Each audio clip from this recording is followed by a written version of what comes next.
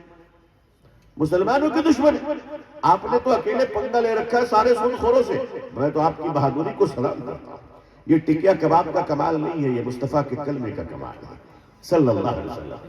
کہ آپ نہ سمجھیے گا کہ آپ کے ٹکیا نے کباب نے کوئی کمال کر رکھا ہے۔ عزیزان ملت، آپ نے دنیا کے سارے سود خوروں سے پنگا لے لیا، سارے سود خوروں کو۔ یہ سارے دنیا کے سود خور آپ کے دشمن بن گئے۔ اب ٹیلی ویژن کی دنیا سود خور چلا رہے ہیں، فلم کی دنیا سود خور چلا رہے ہیں، اخبار کی دنیا سود خور چلا رہے ہیں۔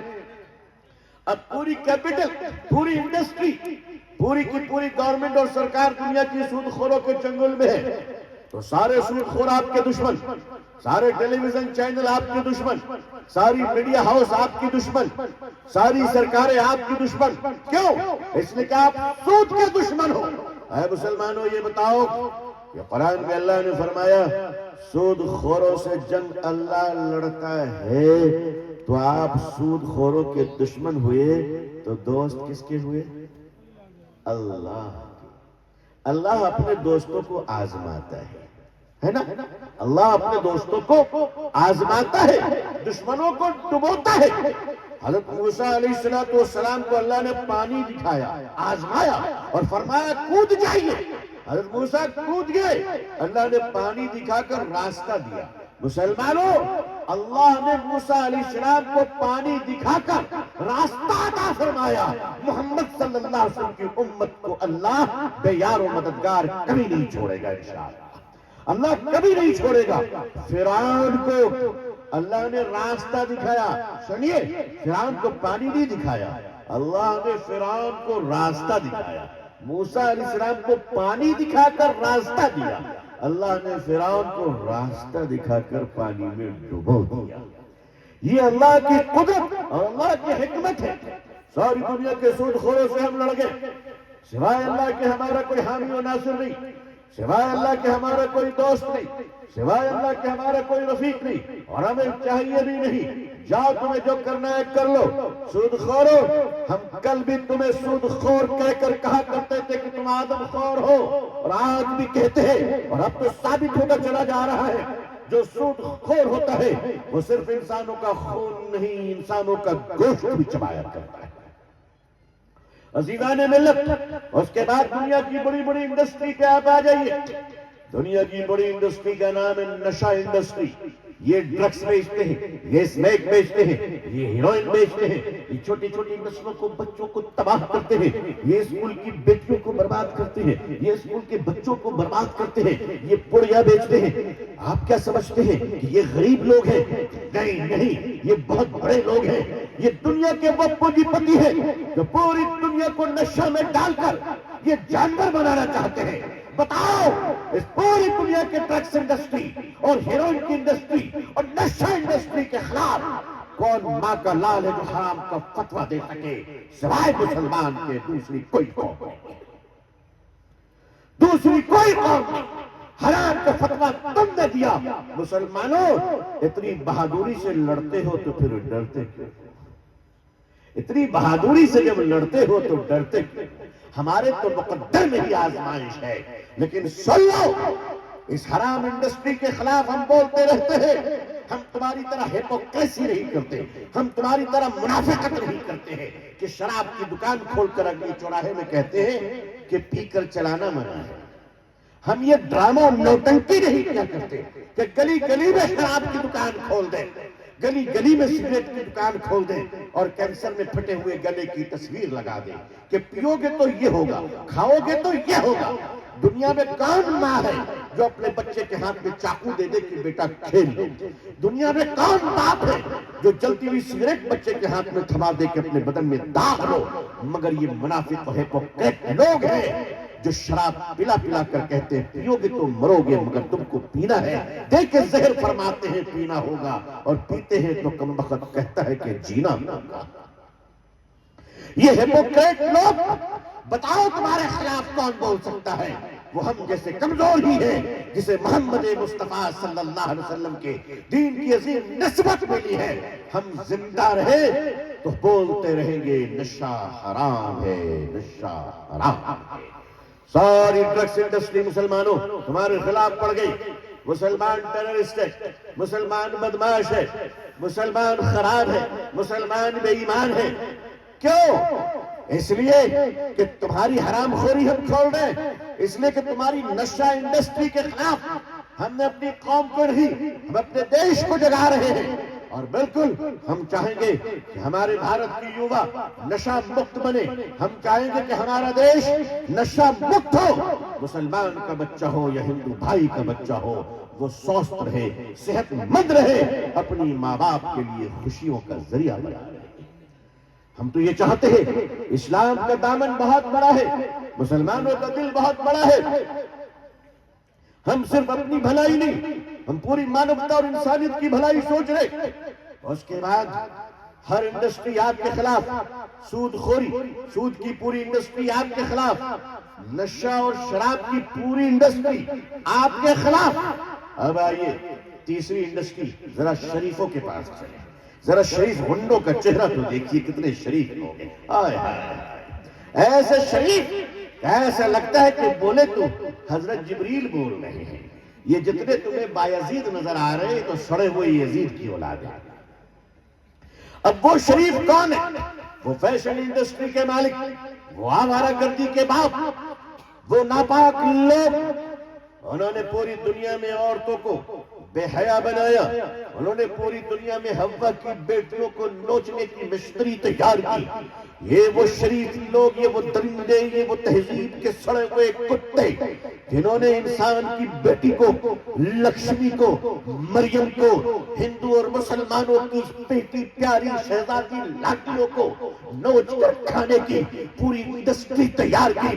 اور وہ ہیومن رائٹس کی بات کرتا ہے، بے شرمو، مانو ادھیکار کی بات کرتے ہو تم۔ کہتے ہو کہ عورتوں کو آزادی ملنی چاہیے، عورتوں کو آزادی ملنی چاہیے۔ میں پہلے سے کہہ رہا تھا کہ یہ مکار لوگ ہیں، ان کی آزادی کے نعرے کے پیچھے کوئی سازش ہے۔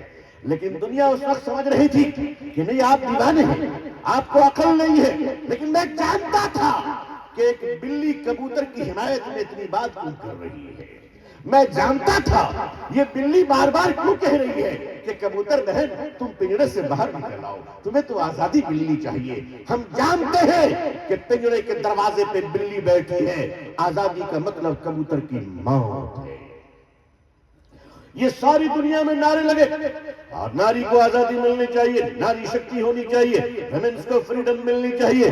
اور بے وقوف عورتوں نے بھی نعرہ لگایا، ہمارا جسم، ہماری مرضی۔ پتہ چل رہا ہے تمہیں تمہاری مرضی۔ اللہ تعالیٰ نے اس دنیا میں پوری چیزوں کو سسٹم میں رکھا ہے۔ یاد رکھو، گاڑی خریدنے والا گاڑی کا مالک ضرور ہوتا ہے، مگر سسٹم بنانے والے کے طریقے پر چلنا پڑتا ہے۔ آپ نے ایک گاڑی لی اور بڑی اچھی گاڑی لی، آپ نے بی ایم ڈبلیو لی کروڑوں روپے میں، آپ نے کہا مالک نے بنایا تو کیا وہ گاڑی میری ہے۔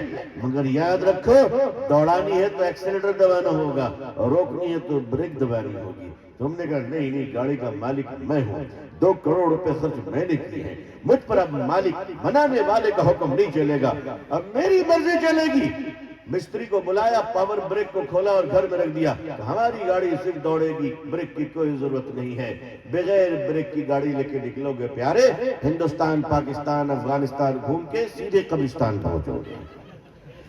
تیسرا کوئی تمہارا ٹھکانہ نہیں رہے گا، کیونکہ اس میں بریک لگانے والے نے اسی لیے تو بریک لگائی ہے کہ دوڑنے والوں کا رکنا ضروری ہے، رکنا ضروری ہے۔ اگر جاگنے والا سوئے گا نہیں، اگر جاگنے والا سوئے گا نہیں تو پاگل ہو جائے گا، دوڑنے والا رکے گا نہیں تو مر جائے گا، اگر بھوک لگے اور کھائے گا نہیں تو صحت اس کی سڑ جائے گی۔ عزیزان ملت، یہ اللہ کا نظام ہے۔ اسی طرح اللہ نے پوری دنیا کے ایک سسٹم بنایا عورت اور مرد کے درمیان، عورت کسی سے کم نہیں، اور آج کی عورت تو بالکل کم نہیں۔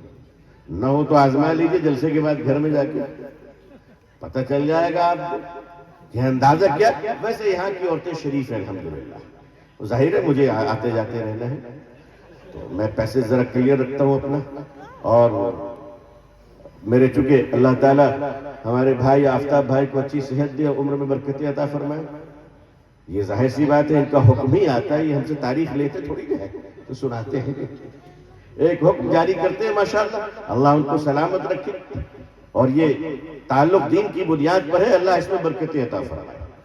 اللہ نے سارے سسٹم کو بنایا، اور وہ سسٹم یہ بنایا، یہ دونوں ہاتھ ہمارے ہیں، یہ داہنا ہاتھ بائیں ہاتھ ہمارے، اللہ نے ہمارے بنائے، لیکن داہنے ہاتھ کو بائیں ہاتھ پہ اللہ نے مقدم رکھا ہے، اللہ نے مقدم رکھا ہے۔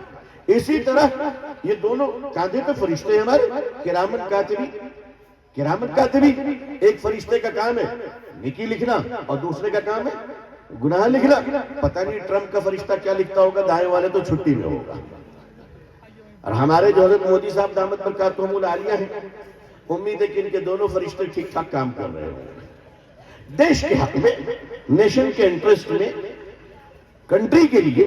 بھائی یہ لوگ پردھان سیوک ہیں، ان کی سیواؤں کے بڑے بڑے لمبی لمبی فائلیں آ رہی ہیں آج کل، ان کے نامہ اعمال آ رہے ہیں، یہ تو بڑے لوگ ہیں، اونچے لوگ ہیں، ہم تو بہت چھوٹے چھوٹے لوگ ہیں، ہم کو کیا معلوم؟ یہ تو کارنامے بڑے بڑے کارنامے، اتنے بڑے کارنامے کہ سر اٹھا کے دیکھتا ہوں تو ٹوپی نیچے ہی ہو جاتی ہے کہ یا خدا یہ بھاشا، ہم تو جانتے نہیں تھے، دیکھ رہے کہ کھدڑوں میں بھی گیدڑ راہ بولتے ہیں۔ اب تو زیادہ دیش بھکتی کی جو بات کرے دن میں، رات میں اس پہ بڑی نظر رکھنا، بیچ تو نہیں رہا، دیش کا سودا تو نہیں کر رہا، لیکن خیر اللہ تعالی ہمارے بھارت کو سرکشت رکھے، اور یہاں کروڑوں ہندو مسلمان بھائیوں کو مل کر اپنی شکتی اور اپنی طاقت کو بنائے رکھنے کی توفیق عطا فرمائے، کیونکہ ظاہر سی بات ہے جب یہاں کی یووا پیڑھی اور یہاں کے رہنے والے تمام لوگ آپس میں ایکتا اور اکھنڈتا کے ساتھ رہیں گے، تب ہم ہر ایک دشمن کا مقابلہ کر سکتے ہیں اور اپنے دیش کے سندور اور آنچل اور پردے کی حفاظت کر سکتے ہیں انشاءاللہ۔ اس لیے بہت ضروری تو اللہ تعالیٰ نے داہنے فرشتوں کو اور بائیں فرشتے کو بنایا، اور دونوں فرشتے ہمارے کاندھے پہ ہیں، لیکن اللہ تبارک و تعالیٰ نے داہنے فرشتے کو امیر بنایا، بائیں فرشتے۔ پورے سال میں جتنے مہینے 12 مہینے، ہر مہینے برابر ہے، لیکن اللہ تعالیٰ نے رمضان کے مہینے کو دیگر مہینوں پر مقدم رکھا اور افضل بنایا۔ اسی طرح ہفتے کے 7 دن، ہر دن محترم ہے، ہر دن بہتر ہے، لیکن اللہ نے جمعے کے دن کو سید الایام بنایا کہ یہ دنوں کا سردار ہے۔ اسی طرح اللہ تبارک و تعالیٰ نے کتنے فرشتے بنائے وہ اللہ ہی جانے، فرشتے تو انگنت ہیں، کروڑوں، یہ تو ہماری فگر ہے، ہم تو بتا ہی نہیں سکتے کتنے فرشتے ہیں، لیکن اللہ تبارک و تعالیٰ نے ان تمام فرشتوں کے سردار حضرت جبریل امین علیہ السلام کو بنایا۔ اللہ کے سارے نبی افضل ہیں، اللہ کے سارے نبی معصوم ہیں، اللہ کے سارے نبی اعلیٰ مرتبے کے ہیں۔ مسلمان کے لیے تو فرض ہے کہ وہ اللہ کے تمام نبیوں پر ایمان لائے، تمام نبیوں پر ایمان لائے، مگر یہ بھی سچ ہے کہ سید الانبیاء، خاتم النبیین، رحمت للعالمین، اللہ نے اپنے حبیب محمد صلی اللہ علیہ وسلم کو بنایا، اللہ نے سب سے افضل بنایا، آپ کو امام بنایا۔ اسی طرح عزیزان ملت، اللہ نے دنیا کے اس نظام کو چلانے کے لیے عورت اور مرد کو بنایا، عورت اور مرد دونوں برابر ہیں، ایکول ہیں، دونوں جزا اور سزا قیامت کے دن مستحق ہیں۔ اللہ تعالی ہم سب کو سزا سے معاف فرما دے، اللہ ہم سب کو اپنے فضل سے، اپنے خزانے سے جزا عطا فرمائے، اپنے فضل سے اللہ مسلمان مردوں کو، مسلمان عورتوں کی اللہ مغفرت فرمائے، آمین یا رب العالمین۔ اسی طرح سے عورت اور مرد دونوں برابر ہیں، برابری سے میری مراد جواب دہی کے لحاظ سے، اپنی اپنی ذمہ داریوں کے لحاظ سے، جیسے بھارت میں رہنے والا ہر شہری برابر ہے، ہر شہری برابر ہے، جو حق واچ مین کا ہے وہی حق چیئرمین کا ہے، جو رائٹ، جو ادھیکار ایک واچ مین کا ہے وہی ادھیکار ایک چیئرمین کا ہے، لیکن ریسپانسبلٹی کے اعتبار سے جو واچ مین کی ذمہ داری ہے وہ چیئرمین کی ذمہ داری نہیں، اور جو چیئرمین کی ذمہ داری ہے وہ واچ مین سے اس کی پوچھ نہیں ہوگی۔ اس لیے دونوں لحاظ سے یہ دونوں انسان تو ہیں، مگر ریسپانسبلٹی کے لحاظ سے دونوں اوپر نیچے ہیں۔ اللہ نے مرد اور عورت کو دونوں برابر بنایا، اللہ نے دونوں کو انسان بنایا، اللہ نے حضور صلی اللہ علیہ وسلم کی امت بنایا، اللہ نے دونوں کے اندر اپنی محبت اور اپنی معرفت رکھی ہے، دونوں حضور صلی اللہ علیہ وسلم کی شریعت کے محتاج ہیں، دونوں پر لازم ہے کہ شریعت و سنت کی پابندی کریں، لیکن اسی کے ساتھ ساتھ اللہ تبارک و تعالیٰ نے یہ بھی ارشاد فرمایا الرجال قوامون علی النساء، کہ میں نے مردوں کو عورتوں پر سردار بنایا، مردوں کو لیڈر بنایا۔ وہ کیوں؟ اس لیے سردار بنایا کہ سردار رحم دل ہوتا ہے، سردار ایموشنل نہیں ہوتا، سردار سنسیئر ہوتا ہے، سنجیدہ ہوتا ہے، سردار کنٹرول کرنے والا ہوتا ہے، سردار پیار محبت اور شفقت سے پوری فیملی کو آپریٹ کرنے والا ہوتا ہے۔ جو جتنا بڑا ہو اس کی رسپانسبلٹی اتنی بڑی ہوتی ہے، اور وہ سردار سبوں کو لے کر چلنے والا ہوتا ہے۔ اس لحاظ سے اللہ نے عورت اور مرد کو برابر تو بنایا، مگر اللہ تبارک و تعالیٰ نے سورہ نور میں جہاں حکم دیا عورتوں کو کہ پردہ اختیار کرو، وہی حکم دیا اللہ نے اس سے پہلے مردوں کو کہ اپنی نظریں ذرا نیچی رکھا کرو، اور مردوں جب سڑک پہ چلا کرو تو اپنی بیٹری کو ڈاؤن رکھا کرو۔ ایسا نہیں کہ دوسروں کے ماں بہن کے کپڑے کے بہانے دیکھا کرو۔ اور میں بہنوں سے بھی کہوں گا کہ برقعے ذرا ٹھیک ٹھاک سے پہنا کرو، ایسے برقعے نہ پہنو کہ اب برقعے کو بھی برقعے کی ضرورت پڑ جائے۔ حیا اور پردہ اختیار کرو۔ آپ کو بننے سنورنے کا پورا حق اللہ نے دیا ہے، لیکن اس کا ایک مقام طے ہے، اس کی ایک جگہ طے ہے۔ آپ بازارو عورت نہیں ہو، آپ پبلک پراپرٹی نہیں ہو۔ اللہ نے عورتوں کو بڑا قیمتی بنایا، اور یہ فلسفہ دنیا کے ان آواروں کتوں نے سمجھا، ان آوارہ عدم خوروں نے سمجھا، اور انہوں نے کیا کیا؟ سب سے پہلے دنیا کی عورتوں کو بے غیرت بنایا انہوں نے۔ کس طرح بے غیرت بنایا؟ دنیا کی ہر چیز میں ان کو شامل کیا۔ یہ نائٹ کلبوں میں لڑکیوں کو لے گیا کہ تم آوارہ مردوں کو شراب تم پلاؤ، نعوذ باللہ، اور وہاں سے جن کی آوارگی کی شروعات ہوئی، اور ان کے انہوں نے اس قدر گندگی پھیلائی کہ دنیا کے سارے سمندر کے کناروں کو اپنی بیٹیوں سے، اپنی بہنوں سے ننگے لٹا کر، برہنہ لٹا کر، کم کپڑوں میں لٹا کر دنیا کی تمام ساحل کو، تمام کناروں کو ناپاک کر دیا۔ اب ان کی نظریں مسلمانوں پہ پڑی، مسلمان عورتوں پہ پڑی۔ اب دیکھو دنیا میں لوگوں، مسلمانوں، یہ برقعے کا کلچر، یہ حیا، یہ غیرت، یہ پردہ، یہ شرم اللہ نے کس کو دی؟ اللہ نے مسلمانوں کی بیٹیوں کو عطا فرمایا۔ یہ نعمت اللہ نے مسلمان کی بیٹیوں کو، عورتوں کو عطا فرمایا۔ سچ فرماتی ہے حضرت فاطمہ رضی اللہ تعالیٰ عنہ کہ اللہ اگر تو عورتوں کے لیے پردہ نازل نہ کرتا تو عورتوں کا اسلام ادھورا رہ جاتا۔ تو نے پردہ نازل کر کر عورتوں کے اسلام کو مکمل کر دیا۔ میرے مولا کتنا بڑا احسان ہے تیرا۔ تو انہوں نے نعرہ لگایا عورتوں کو آزادی دی جائے، عورتوں کو آزادی دی جائے، اور جنہوں نے برقعے اتروا دیے ان کی بڑی تعریف ہوئی، کتنے لبرل ہیں، کتنے کلچرل ہیں۔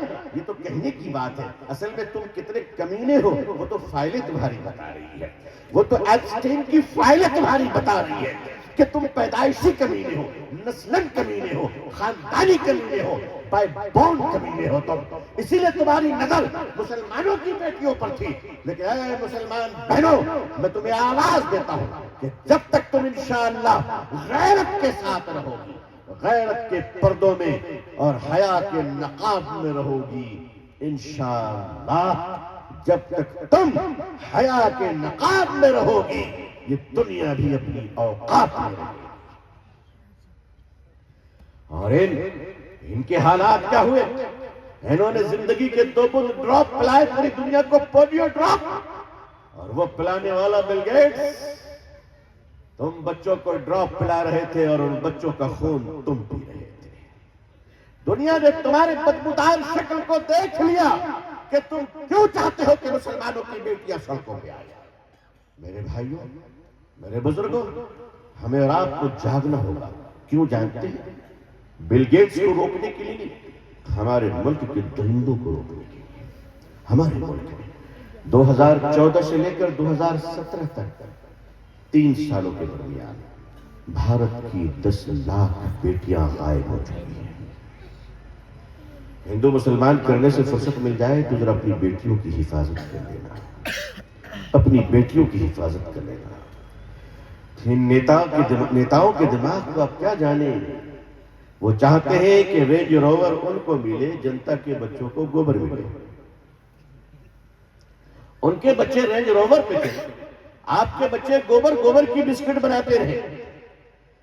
دیش کی 10 لاکھ بیٹیاں غائب ہو چکی ہے، کہاں گئی؟ اس دیش کو پوچھنا نہیں چاہیے؟ کیا اس ملک کو پوچھنا نہیں چاہیے؟ وہ بیٹیاں کسی کی؟ وہ دیش کی بیٹیاں، وہ انسانوں کی بیٹیاں، وہ ہندو بھائی کی بیٹی ہو یا مسلمان بھائی کی بیٹی ہو، ہر بیٹی اپنے ماں باپ کی لاڈلی ہوتی ہے. چھوٹی چھوٹی بچیوں کو غائب کیا گیا. 10 لاکھ بچیاں غائب ہو گئی. آج تک ہمارے دیش میں کوئی کرانتی نہیں آئی, کوئی انقلاب نہیں آیا. آج بھی پوچھنا چاہتا ہوں, ہمارا یہ دیش خاموش کیسے ہے؟ اے دیش کے لوگوں, تم تو دھرم پر وشواس رکھتے ہو, تم تو آستھا پر چلتے ہو, تم تو مذہب پر چلتے ہو. تمہارے اور ہمارے ہاں بیٹیوں کو بڑا مقام حاصل ہے. تو آج دنیا میں بیٹیوں پر اتنا ظلم ہوا, بیٹیوں کے جسم کو نوچے گئے, الٹا کنٹینر میں لٹکا لٹکا کر بچوں کو مارا گیا, ان کے سر میں سوراخ کر کر ان کا خون پیا گیا. اور عیاشی کرنے کے لیے ہاتھ پاؤں کا درست ہونا ضروری نہیں ہے. مرا ہوا سڑا ہوا انسان اسٹیفن ہاکنگ جیسا سائنٹسٹ بھی عیاشی میں پکڑا جاتا ہے. سچ کہا تھا غالب نے, گر آنکھوں میں کیا ہے بھائی, گر ہاتھوں میں جنبش. مجھے اشعار زیادہ نہیں آتے, حالانکہ چچا غالب کو پڑھا ہے. گر ہاتھوں میں جنبش نہیں مگر آنکھوں میں تو دم ہے. رہنے دو ابھی ساغر اور مینا میرے آگے. پتہ نہیں میں نے شعر کہاں سے توڑ مروڑ کے پڑھا ہے, مجھے معاف کر دیجیے گا. مجھے شاعری سے دلچسپی نہیں, پڑھنے کا مجھے سلیقہ بھی نہیں, میں اقرار کرتا ہوں. لیکن وہ اسٹیفن ہاکنگ دنیا کا اتنا بڑا سائنسداں, ہل نہیں پاتا, بول نہیں پاتا, ڈول نہیں پاتا, کچھ نہیں کر پاتا, مگر ذہنی عیاشی کا مجرم وہ بھی. ابھی تو ہم ایک مہاشے کرکٹر صاحب کا بھی نام آ رہا ہے. فائلیں کھل رہی ہیں, 70 لاکھ پیجز پر رپورٹ ہے, 70 لاکھ, جس میں 35 لاکھ ہی کھولنے کی اجازت ملی ہے. اور وہ 35 لاکھ کیوں نہیں کھولے جا رہے؟ سوری. اور آپ نے ایک بات غور کیا, اس پوری فائل میں چائنیز کا نام نہیں ہے. آپ غور کیجئے, چائنا کے کسی بڑے ڈپلومیٹ کا نام ابھی تک نہیں ہے. لیکن ایک ای میل جو ہمیں پڑھنے کو ملا چائنیز کا, کہ جیفری ایپسٹلن نے چائنا کے ایک ڈپلومیٹ سے رابطہ کیا تھا. اس ڈپلومیٹ نے اپنے پورے چائنیز ڈپلومیٹ کو انفارم کر دیا. کیا انفارم کیا پتا ہے؟ اس یہودی کتے سے بچ کر رہنا. یہی لفظ استعمال کیا, اس یہودی کتے سے بچ کر رہنا. ہم تو شروع سے کہتے آ رہے ہیں کہ دنیا کی سود کی انڈسٹری میں یہودی, دنیا کی نشہ کی انڈسٹری میں یہودی, 2 ڈراپ پولیو زندگی کے پلا کر بچوں کو مارنے کی سازش کے پیچھے یہودی. اور ساری دنیا کو فساد کس نے بچایا؟ وہ یہودی ہے. آج ہمارے ملک میں بھی بری نظر ہے, ملک بھر بھی بری نظر ہے. میں آشا کرتا ہوں کہ ہمارے ملک کی حکومت, ہمارے دیش کی شانتی پورن جنتا, ہندو اور مسلمان سارے لوگ مل کر, علماء اور اکابرین, وہ اپنی جگہ پر حق کی آواز بلند کرتے اور کرتے رہیں گے انشاءاللہ. مگر تمام لوگوں کو جاگنا ہوگا, آپ کو اپنے ضمیر کو آواز دینی ہوگی. حضور صلی اللہ علیہ وسلم کی اس تاریخ کو دوہرا دیجیے کہ جب تاریخ میں میرے آقا صلی اللہ علیہ وسلم دنیا میں جس وقت تشریف لائے تھے, اس وقت سب سے زیادہ ظلم اگر کسی پر ہو رہا تھا تو وہ بیٹیوں پر ہو رہا تھا. وہ مکے میں آج بھی وہ قبرستان محفوظ ہے کہ جہاں چھوٹی چھوٹی زندہ بچیوں کو دفن کیا جاتا تھا. حضور صلی اللہ علیہ وسلم نے اس کو روکا, زندہ دفن کرنے سے روکا. جیفری ایپسٹین نے اپنی ایک آئی لینڈ بنائی 75 ایکڑ پر, اور وہاں ہوائی جہاز, چارٹرڈ پلین اور ہیلی کاپٹر کے ذریعے سے دنیا کی معصوم بیٹیوں کو, دنیا کی یتیم بچیوں کو لے جایا گیا اور انہیں تباہ کیا گیا, ان کی عزت لوٹی گئی. مجرمین کو سزا تو ملے گی انشاءاللہ. اگر یہاں نہ مل سکی تو خدا کی عدالت تو باقی ہے. لیکن اے مسلمانوں, اب آپ کے ضمیر کو جاگنا ہوگا. آپ کو اپنے گھروں میں اپنی بیٹیوں کی پرورش اور تربیت پر عظیم توجہ دینی پڑے گی.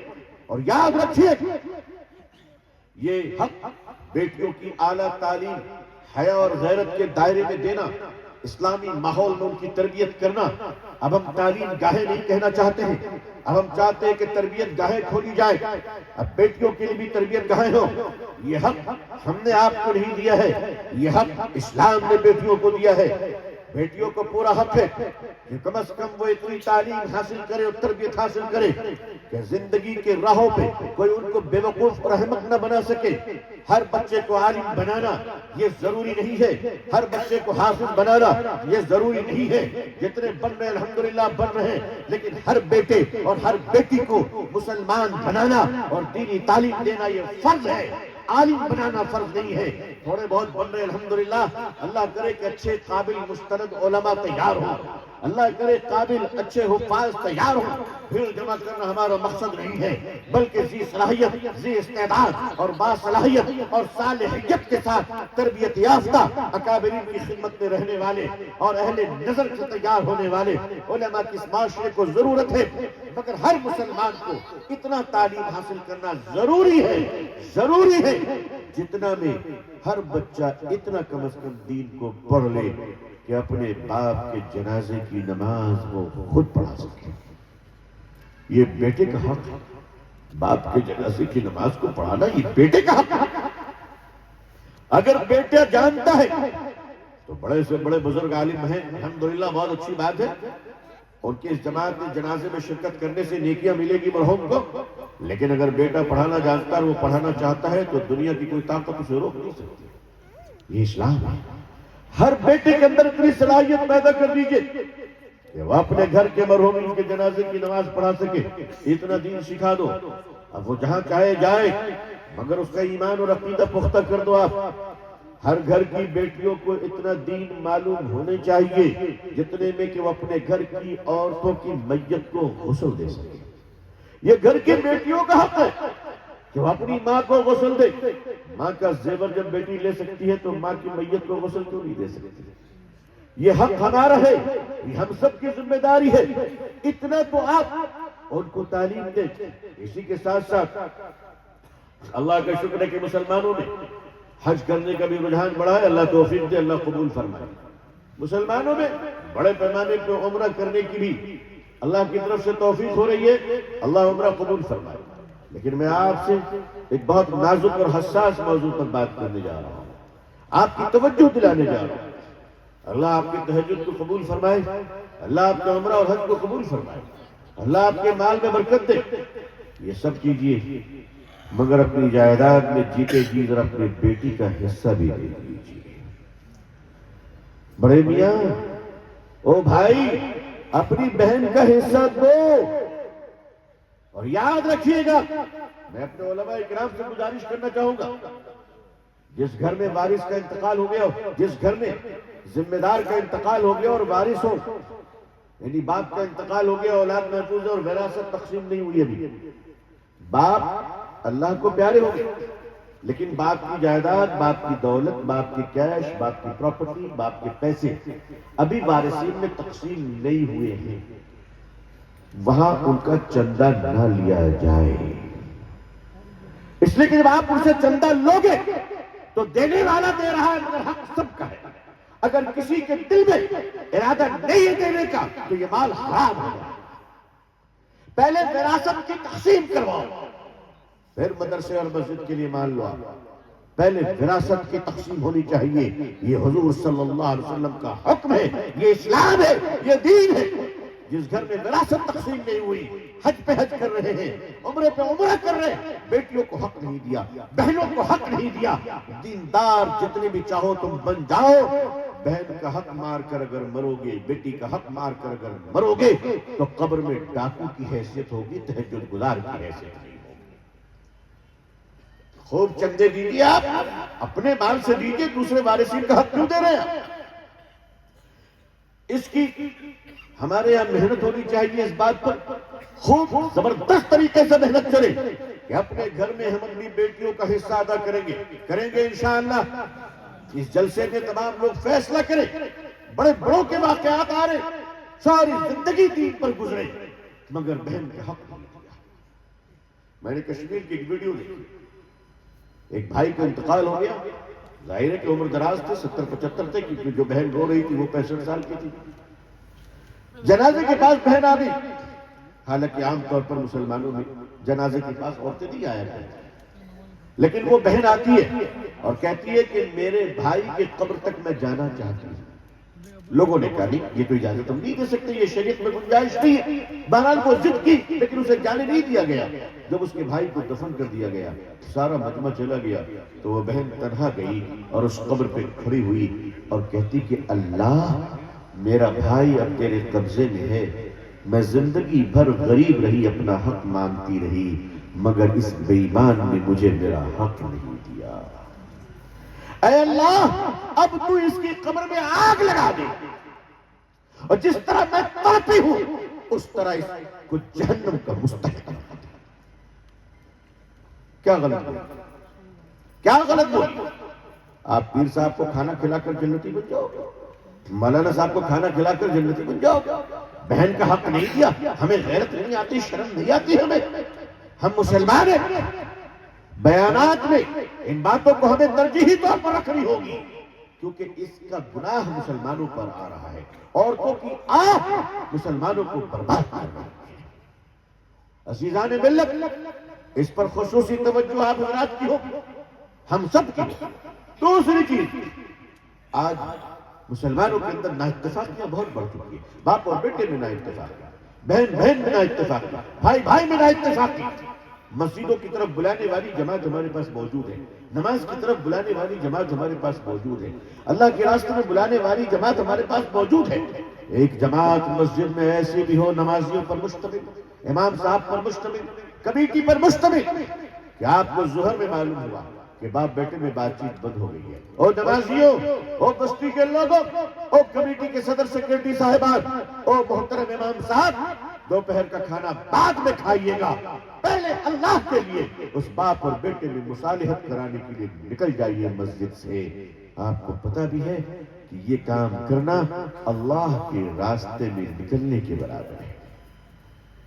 پہلے باپ بیٹے کا اختلاف دور کروائیے، تاکہ اگر ظہر میں معلوم ہوا عصر تک اختلاف ہو جائے، لوگوں کو لڑا کر کمیشن کھاتے ہو، میاں بیوی میں جھگڑا کروا کر پیسے کھاتے ہو، اپنی نسلوں کے لیے کیا چھوڑ کر جانا چاہتے ہو؟ تمہاری نسلیں کہاں پہنچے گی؟ آنے والی تمہاری پیڑیاں، پوتے پوتیاں، نواسے نواسیاں کہاں جائیں گی؟ ان کے لیے کون سا لقمہ تم نے چھوڑا ہے؟ آئیے لڑانے کا کام نہیں، ملانے کا کام کیجیے۔ مسلمانوں، ہر مسجد کی کمیٹی اور نمازیوں کی جماعت کی ذمہ داری لے کہ ہماری اس مسجد کے محلے میں کوئی آدمی لڑ کر نہیں رہے گا انشاءاللہ۔ میاں بیوی کے جھگڑے ہیں، عورت اور مرد مل کر مفاہمت کروائے۔ دو بھائیوں کے جھگڑے ہیں، دو بھائیوں کے درمیان ملا دیجئے۔ میں آپ کو پیغام دے کر جانا چاہتا ہوں، ہمارا یہ ملک بہت بڑا ہے، ہمارے عدالتیں کم ہیں، جج صاحبان بہت نیک لوگ ہوتے ہیں، ان پر مقدمات کا وزن بڑھتا چلا جا رہا ہے۔ اب چھوٹے چھوٹے کیس آپ بھی لے جاتے ہیں تو جج صاحب لوگوں کو تکلیفی تو پہنچاتے ہیں، بہتر ہے چھوٹی چھوٹی چیزیں مسجدوں میں حل کر لی۔ ہمارے تھانے کے پولیس والے بیچارے کتنے اچھے لوگ ہوتے ہیں، کتنے شریف لوگ ہوتے ہیں، اب ان کو چھوٹے چھوٹے جھگڑے میں اگر آپ بھی بیزی کر دیں گے بیچارے تو پریشان ہو جائیں گے نا دروغہ جی، اس لیے جھگڑا لے جانا ہی بند کر دیجیے، مسجد میں حل کر لیجیے انشاءاللہ، تو ادھر کا لفافہ بھی بچ جائے گا، ادھر کا لفافہ بھی بچ جائے گا، پولیس والوں پر بھی مہربانی ہو جائے گی، عدالت پر بھی لوڈ کم پڑے گا۔ یہ سمپل سا نسخہ ہے، سمپل سی چیز ہے۔ اب پنچایتی راج کیوں بنائی گئی؟ اسی لیے تو بنایا گیا کہ محلے کی باتیں محلے میں ختم ہو جائے۔ ہر مسجد کے حد تک ہمیں امت کے اندر اتحاد کو پیدا کرنا ہے انشاءاللہ۔ جو جس مسلک پہ چلتا ہے وہ چلتا رہے، دوسروں کے اپنے مسلک سے محبت کرے اور دوسروں کے مسلک کی عزت کرتا رہے۔ آئیے آپس میں مل کر رہنے کا وہ عظیم نسخہ اور فلسفہ جو اللہ کے آخری رسول صلی اللہ علیہ وسلم نے امت کو عطا فرمایا، اسی کے ساتھ ساتھ اس دنیا میں ایک تہذیب کی لڑائی شروع ہو چکی ہے، اس دنیا میں الحاد اور باطل کے سر نے اٹھانا شروع کیا ہے۔ ہم اللہ کا شکر ادا کرتے ہیں کہ اللہ نے ان چھپے ہوئے درندوں کو بے نقاب کیا، لوگوں کی آنکھیں کھل گئی، لیکن اب آپ کو بیدار ہونا ہوگا۔ بیدار ہوتے ہوئے اپنے بچوں کی بھی حفاظت کرنی ہوگی، اور بچوں کی اور گھر کی حفاظت آپ کو اس طور پر کرنی ہوگی، اپنے گھر کی حفاظت کیجیے، اور اس کے لیے چھوٹا سا نسخہ میں آپ کی خدمت میں عرض کر رہا ہوں، پسند آئے تو عمل کیجیے۔ آپ کو صرف 2 باتیں طے کرنی ہے، رات میں سونے سے پہلے آخری کام کیا ہے، آخری کام کون سا کیا؟ اگر آخری کام واٹس ایپ، فیس بک پہ چیٹنگ، یوٹیوب پہ گانا سننا، فلمیں دیکھنا اور دیکھتے ہوئے سو جانا، میں سمجھتا ہوں کہ ایک مسلمان ایسا نہیں کرے گا انشاءاللہ۔ ایک مسلمان کے لیے ضد نہیں دیتا، کیونکہ آخری کام جو ہوگا اس کے نام اعمال میں لکھا جائے گا، اور نیند موت کی بہن ہے، موت بھی آ سکتی ہے۔ اب آخری کام کون سا کر کر سو رہے ہیں؟ اگر موت آئی تو آخری کام ہی لکھا جائے گا کہ لاسٹ میں آپ یہ کر کر سوئے تھے، اللہ کیا جواب دے گا؟ لہذا آپ